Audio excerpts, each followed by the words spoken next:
Welcome to Phone Transformer, where today we are going to walk you through exactly how to log out of Uber app on your mobile device.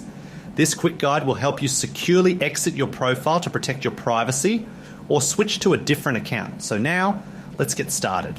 Step 1 is to click on Account on the lower right-hand side of the screen to open up your primary navigation menu.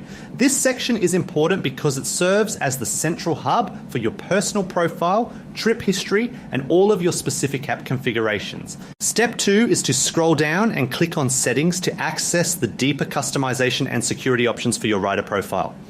This menu is where you manage your saved places, emergency contacts, and privacy preferences, making it a vital area for controlling your account.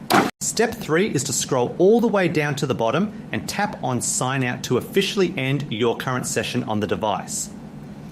This final step ensures that your account is no longer active on the phone, which is especially important if you are using a shared or temporary mobile device. Thank you for watching, and please subscribe to the channel for more helpful tips.